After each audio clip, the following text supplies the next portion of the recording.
के भीतर भीतर जो अगर पूरे हो जाएं तो उसे एक नया जीवन, बेहतर जीवन मिल सकता था। ये अपशकुन ही माने गए हैं मित्रों। आइए कुछ और अपशकुनों के बारे में भी जानते हैं। मित्रों, अगर सपने में कोई काले रंग का पुरुष जो भयंकर और विकराल दिखता हो, नमामि शमीशान निर्वाण रूपम विभुं व्यापकं ब्रह्म वेद स्वरूपम। चलिए मित्रों, आज जानते हैं कि हमें जो स्वप्न आते हैं उनका अर्थ क्या होता है, विशेषता योगाभ्यासी पुरुष के लिए। मार्कंडेय पुराण में वर्णित ये संकेत अधिकांशतः मृत्यु के बारे में ही संकेत करते हैं। आइए उनके बारे में जानते हैं। पर उससे पहले मित्रों, अगर आपने अभी तक इस चैनल को सब्सक्राइब नहीं किया है तो सब्सक्राइब अवश्य कर लें। चलिए अपने विषय पर आते हैं। मित्रों, जब स्वप्न में भालू और वानर की सवारी पर बैठकर वो स्वप्न देखने वाला दक्षिण दिशा की ओर गीत गाता हुआ अपने आप को स्वप्न में देखे तो उसे मान लेना चाहिए कि उसकी मृत्यु बिल्कुल नजदीक ही है। अब अपने शेष जीवन का समय उसे पूरी तरह सदुपयोग में लगा देना चाहिए। इसके अलावा मित्रों, जब सपने में लाल अथवा काले कपड़े पहने हुए, जी हाँ मित्रों, स्वप्न में लाल अथवा काले कपड़े पहने हुए कोई स्त्री हंसती गाती हुई दिखाई दे और साथ ही स्वप्न देने वाले को अपने साथ दक्षिण दिशा में ले जाए तो ये भी शीघ्र मृत्यु का एक भयंकर संकेत होता है। मित्रों, स्वप्न तो आते ही रहते हैं, बस ये ध्यान रखना चाहिए कि उस स्त्री के कपड़े अगर लाल अथवा काले हो तभी इसे मृत्यु सूचक संकेत मानना चाहिए। इसके अलावा मित्रों, यदि सपने में कोई ऐसा बलिष्ठ पुरुष दिखाई दे जो पूरी तरह से नंगा हो और साथ ही उसका सिर मुंडा हो अर्थात वो गंजा हो, अगर वो आपको देखकर हंसता है अथवा उछल कूद करता है तो इसे भी मौत का संकेत माना गया है। मित्रों, ये तो हुई किसी दूसरे को स्वप्न में देखने की बात, पर कई बार हम स्वयं को भी स्वप्न में देखते हैं और डर जाते हैं। मित्रों, अगर आप अपने आप को कीचड़ में, दलदल में पैर से लेकर सिर तक, आंखों तक धंसा हुआ देखें तो समझना चाहिए कि मौत आपके आसपास ही है। आपके साथ कुछ भी ऐसा घटित हो सकता है जिससे आपकी मृत्यु हो सकती है, अन्यथा इसे मृत्यु तुल्य कष्ट तो मानना ही चाहिए कि भविष्य में आपको कोई मृत्यु तुल्य कष्ट आने वाला है। मित्रों, कुछ लोग सपनों में अंगारे, भस्म, सर्प तथा बिना पानी की नदी देखते हैं।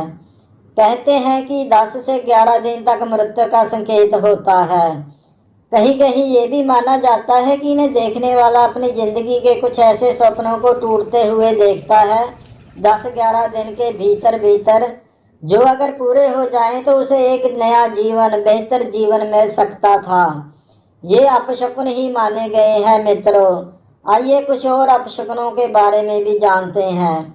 मित्रों, अगर सपने में कोई काले रंग का पुरुष जो भयंकर और विकराल दिखता हो और उसके हाथ में कोई हथियार हो, अगर वो किसी को पत्थरों से मारता हुआ स्वप्न में दिखाई दे तो जिसे पत्थरों से मारा जा रहा होता है स्वप्न में, उसकी मृत्यु तत्काल अथवा निकट ही मानी जानी चाहिए, अथवा उसे मृत्यु तुल्य कष्ट वो होगा ही। इसके बाद मित्रों, कुछ ऐसे संकेत जो आयु कम होने के संकेत होते हैं उन्हें जानते हैं। जैसे सूर्योदय के समय जिसके सामने बाईं और दाईं ओर गीदड़ी रोती हुई साथ चलती दिखाई दे सपने में अथवा वास्तव में। इनके अलावा जिसे अधेड़ को भोजन कर लेने के पश्चात भी हृदय में भूख का कष्ट महसूस हो, अथवा अधेड़ अवस्था में दांतों से दांत घिसना सोते समय कई दिनों तक। इसके अलावा अचानक ही बिना कारण रात और दिन दोनों समय डर महसूस होना शुरू हो जाए। इसके अलावा किसी दूसरे की आंखों में अपनी परछाई ना दिखाई दे तो उसे समझना चाहिए कि उसकी आयु बड़ी तेजी से क्षीण होनी शुरू हो गई है। मृत्यु अथवा मृत्यु के समान कष्ट देने वाले दैहिक दुख भविष्य में उसे शीघ्र ही देखने पड़ेंगे, भोगने पड़ेंगे। इनके अलावा मित्रों, कुछ लोग भ्रम का शिकार भी हो जाते हैं। उन्हें पता ही नहीं चलता कि उन्होंने जो स्वप्न में देखा था अथवा वास्तव में उनके साथ ऐसा हुआ था। यदि ऐसी स्थिति में किसी को लगे कि उसने रात को इंद्रधनुष को देखा है अथवा उसने दिन में बहुत से तारे देखे हैं सूर्योदय के बाद, तो ऐसे संकेतों को जानकर मानना चाहिए कि उसकी आयु क्षीण होनी शुरू हो गई है।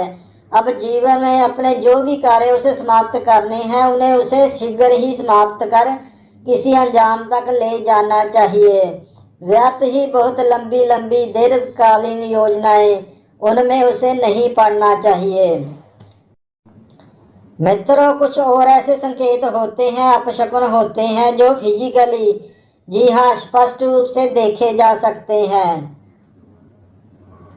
जैसे फिजिकली नाक, किसी की नाक टेढ़ी हो जाए और साथ में कान, जी हाँ, साथ में कान भी ऊंचे नीचे हो जाए और उसकी बाईं आंख से पानी बहना शुरू हो जाए, तो ये संकेत होता है कि उसकी अब आयु लगभग समाप्त ही हो चुकी है। अब उसे अपने बचे हुए दिन ईश्वर के स्मरण में बिताने चाहिए। अब आगे की आयु कष्टों से भरपूर होगी और जीवन कष्टों के कारण निराशा भरा हो जाएगा। पर मित्रों, योगी पुरुष इन संकेतों को जानकर इसके बिल्कुल विपरीत करता है। ये अपशकुन उसे संकेत देते हैं कि कष्ट आने वाले हैं और उसकी मृत्यु नजदीक है। वो योगाभ्यासी देह भाव से ऊपर उठते हुए अपने आप को और ईश्वर के पास ले जाने की चेष्टा करता है। जी हाँ, वो योगाभ्यासी देह भाव से ऊपर उठते हुए अपने आप को ईश्वर के और पास ले जाने की चेष्टा करता है।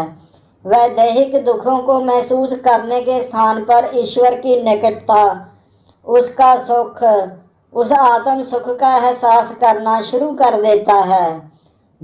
मित्रों, इनके अलावा कुछ ऐसे और संकेत होते हैं, जैसे मुंह का चारों ओर से लाल पड़ जाना और बीच में जो जीभ होती है उसका पूरी तरह से काला पड़ जाना। ये भी मृत्यु का संकेत माना जाता है। इसके अलावा मित्रों, ऊंट अथवा गधे पर बैठकर दक्षिण दिशा में जाने का स्वप्न, ये भी भयंकर पारिवारिक कष्ट तथा मृत्यु का संकेत देता है। यदि किसी को ऐसा स्वप्न आए तो उसे मानना चाहिए कि अब उसके परिवार पर भयंकर कष्ट शुरू होने ही वाले हैं। यदि कोई स्वप्न में अग्नि अथवा जल के भीतर प्रवेश करे परंतु उससे बाहर ना निकल सके बहुत प्रयास करने के पश्चात भी, तो मित्रों, ये संकेत भी जीवन के अंत के नजदीक होने का संकेत होता है। अंत में मित्रों, ये याद रखें कि ये संकेत मात्र है, वो भी प्रातः समय के। ज्योतिष विद्या के अनुसार कुछ ग्रहों का मिलन ऐसा संयोग बनाता है कि मृत्यु का संकेत अथवा मृत्यु तुल्य कष्ट होना शुरू हो जाता है। इसीलिए इन्हें निश्चित ही मृत्यु होगी ऐसा नहीं मानना चाहिए। कभी कभी ऐसे संयोग बनते हैं कि मृत्यु तुल्य कष्ट होता है परंतु मृत्यु नहीं होती। पुरातन समय में भी इनका अर्थ ये होता था कि इन संकेतों को समझकर शेष बचा हुआ जीवन, उसका एक एक क्षण इस तरह व्यतीत करना चाहिए कि अब ये बचा हुआ जीवन अब बहुत ही बेशकीमती है। बस अब जो लिमिटेड समय है इसे पूरी तरह ईश्वर को समर्पित कर ही देना चाहिए। जो भी दीर्घकालीन काम छोड़े हुए हैं उन्हें निश्चित समय के भीतर समेट कर उन्हें किसी अंजाम तक पहुंचा देना ही चाहिए। उम्मीद है मित्रों आपको वीडियो ठीक लग रही होगी। अगर ठीक लगी हो तो इसे लाइक करें और आप शेयर भी कर सकते हैं। मित्रों, अगले भाग में इन संकेतों को जानकर हमें क्या करना चाहिए इसके बारे में जानने की कोशिश करेंगे। अंत में मित्रों, आपने अभी तक इस चैनल को सब्सक्राइब नहीं किया है तो सब्सक्राइब भी अवश्य कर लें। हर हर महादेव। नमामि शमीशान निर्वाण रूपम विभुं व्यापकं ब्रह्म वेद स्वरूपम